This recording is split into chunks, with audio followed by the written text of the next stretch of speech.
ராமநாதபுரம் மாவட்டம் தொண்டி மீன் மார்க்கெட்டில் மீன்களின் விலை கிடுகிடுவென உயர்ந்தது. தற்போது மீன்பிடி தடைக்காலம் என்பதால் மீன்கள் வரத்து குறைந்ததால் விலையேற்றம் ஏற்பட்டுள்ளது.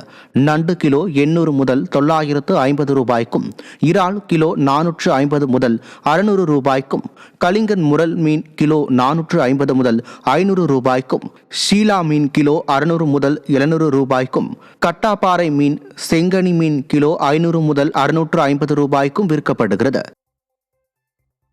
சிவகங்கை மாவட்டத்தில் சத்துணவு ஊழியர் சங்கத்தின் மாவட்ட மாநாடு நடைபெற்றது. கூட்டத்தில் சத்துணவு ஊழியர்களுக்கு காலமுறை ஊதியம் வழங்க வேண்டும், ஓய்வு பெற்றவர்களுக்கு பணிக்கொடையாக 5 லட்சம் ரூபாய் வழங்க வேண்டும், ஓய்வு பெற்றவர்களுக்கு குடும்ப ஓய்வூதியமாக 9,000 ரூபாய் வழங்க வேண்டும் உள்ளிட்ட பல்வேறு தீர்மானங்கள் நிறைவேற்றப்பட்டது. கூட்டத்திற்கு பின்னர் செய்தியாளர்களிடம் பேசிய சத்துணவு ஊழியர் சங்க மாநில செயலாளர் பாண்டிச்செல்வி, தமிழகத்தில் சத்துணவு சமையல் உதவியாளர் பணியிடங்களை வெளிப்படைத்தன்மையுடன் நியாயமான முறையில் நிரப்ப வேண்டும் என வலியுறுத்தியுள்ளார். காலி பணியிடங்கள் 8990 உதவியாளர் காலி பணியிடங்கள் மட்டும் அறிவித்துள்ளார்கள். அது வெளிப்படைத்தன்மையுடன் நிரப்பப்பட வேண்டும்.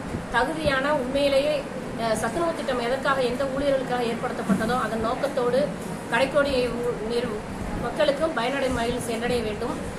மீதமுள்ள அமைப்பாளர் சமையலர் காலிப்பணிகளும் வெளிப்படைத்தன்மையுடன் விரைவில் நிரப்பப்பட வேண்டும்.